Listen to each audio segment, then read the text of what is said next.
what's up, Kaswabe? We are back sa supercar na contents natin. I'm here at ACH Motors and marami tayo actually pwedeng kunan dito. They have BMW M4, M2 Competition 720S, GT3 RS, meron pang 488 Ferrari, and this one is the most special. It's an 812 Superfast naka Mansory body kit, which is nasa worth 10 million pesos. Natatandaan nyo na kapag review tayo ng kulay blue na 812 Superfast, ito, magiging pasahero rin tayo. At the same time, tingnan natin kung hawakan natin yung manibela. Nag-intro lang tayo. Let's begin, Kaswabe.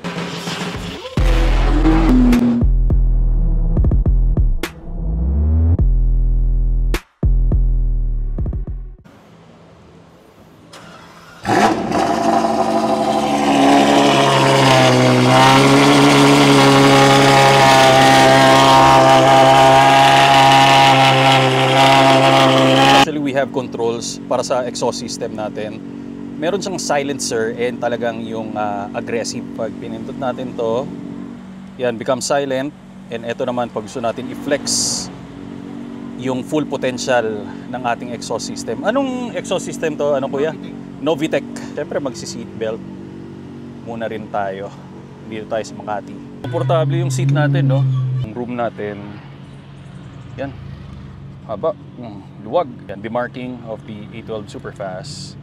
Ito, turn on the prancing horse. Indicator natin gaano kabilis, kung nasa ang gear tayo, pero hindi natin pwede pakialaman yan syempre. The G-force.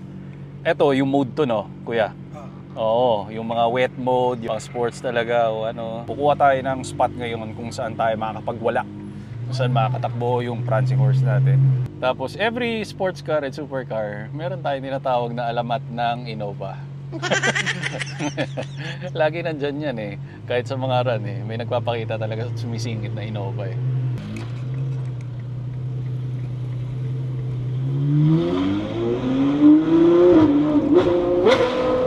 Oh, sharp.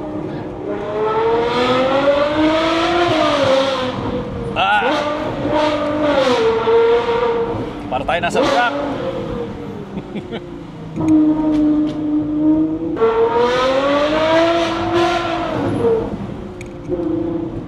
Ganda ng exhaust. Ang pino na umupunit. Kahit ganun siya katining, hindi siya nakaka-irita. Yun.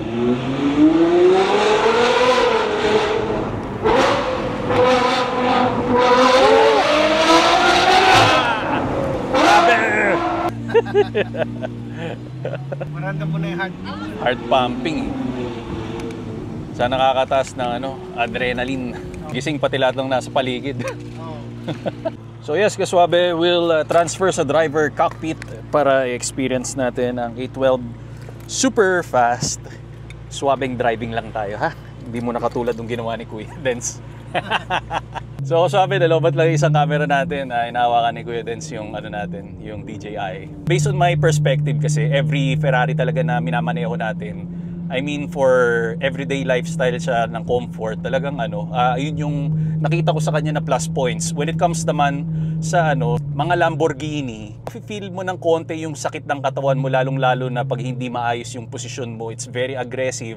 Yung mga blind spot, talagang mas malala doon, mas mababa yun. Siyempre, nandyan yung sweet spot ng V12 engine natin. Kaya sinabing 812 because 800 horsepower, 12 cylinder.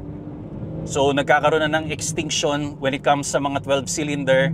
Kaya we feel so lucky pa rin na nakapag-drive tayo ng mga ganitong klaseng old V12. Yun. So turning. Keep right. Right. Tapos right tayo. So pag naka-neutral tayo, kunwari may nagsabing bomba. Ayan, ito yung sample. Grabe, parang Formula 1 racing tayo na nasa kalsada lang. Ang bilis nung angat ng RPM, no? Unlike pag sports car lang, yung momentum build ang bagal eh. Ito talagang pitik, ang bilis. Tsaka yung comfort pala ng manibela natin na okay, very sharp. Kakabilib pala yung pang-ilalim natin kasi syempre, driving is supercar, usually ang suspension yan talagang matitigas and firm. pero on the road, it blends well pa rin sa mga sa mga lubak. Introducing Autosport. Kaswabe, this one is the world's most innovative mobility scooter that we can get para sa ating lifestyle and sa mga kababayan natin na PWD. Madali lang to. Comes with 2 separate parts na pwede mong gawing trolley at the same time. Installed nga pala doon sa harap ang iyong illuminated LCD display for you to see the performance and enhanced lighting system para sa safety precautions pag nasa road ka or sidewalk na pwede mong ilagay sa sports car or regular car na trunk kasi maliit lang ito and very lightweight. Within seconds, ang dali lang i-assemble. Up to 10 speed ang kanyang taglay and 10 kilometers per hour ang kanyang maximum na pinartneran mo ng shock-absorbing flat-free tires for advanced performance and auto braking system. At hindi lang sa kotse mantakin mo pati sa tren pwede. And flight approved ang ating baterya. Meron tayong lisensya. So, ibig sabihin, pag nag-travel ka around the world, kayang-kaya mo itong ilagay sa cabin at ibaba mo, ma-assemble mo kagad ito. Ang design nito ay talagang super passionate sila para ipakita sa inyo ang performance. So, ganun lang yon. Be active, be free, be yourself by Autosport. Ang link ay nasa description below para i-check mo na lang kaswabe.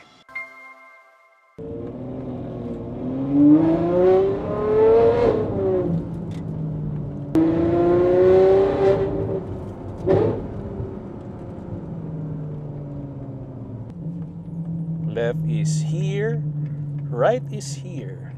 Yan. Start and stop, Manatino lever, carbon fiber steering wheel.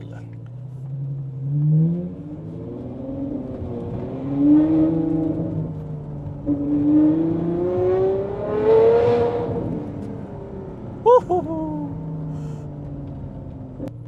Innova again. Unang show up may Innova, pauwi rin may Innova. Winner. Kaliwa kuya? Tama.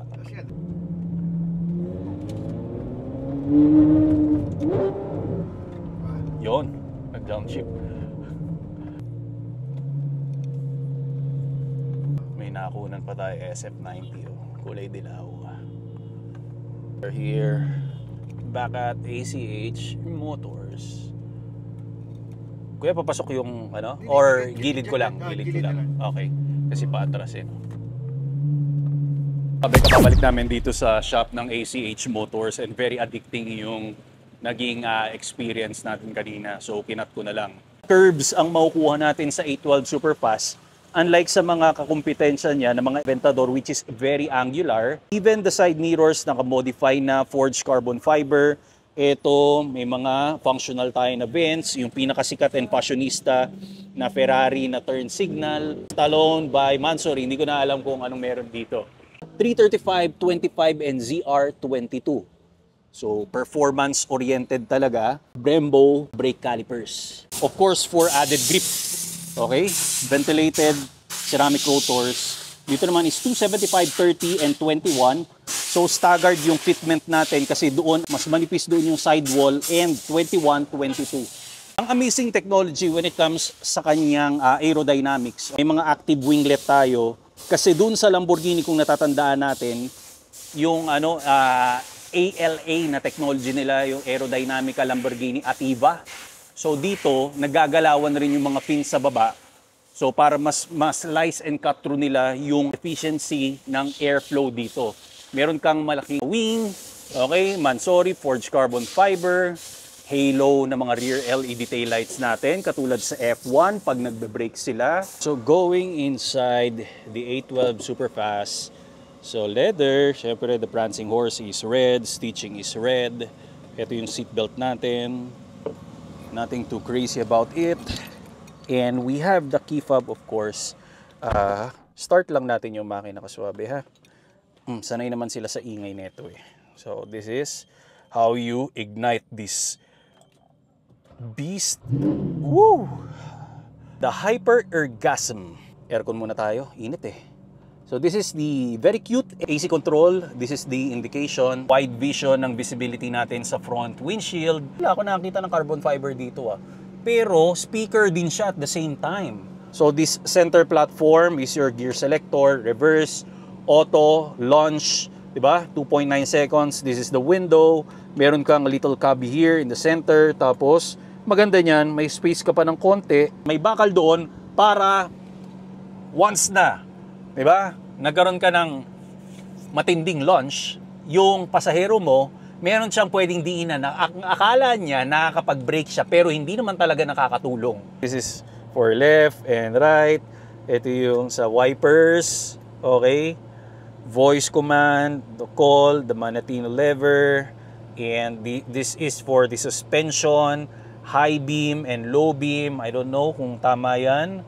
Diba? Ito yung indication ng shifting pero hindi ko lang nakita. Sana dumating naman yung pagkakataon para naman sa mga F8 Review to, and I think the 488, i-check natin kung kaya natin tong imaneho din together with the 720S. Ito, yung 720S. So next time, kunan na lang rin natin yan. Of course, we have the 488. So I hope you like our video, Kaswabe, natuwa ka, and message ka lang kung ano yung mga gusto mong i-feature natin dito ng mga supercar and driving experience natin. Yung merch ko, palabas na nga pala. Don't forget to subscribe and hit the notification bell, Kaswabe. I'll see you next time. God bless, more power and more performance.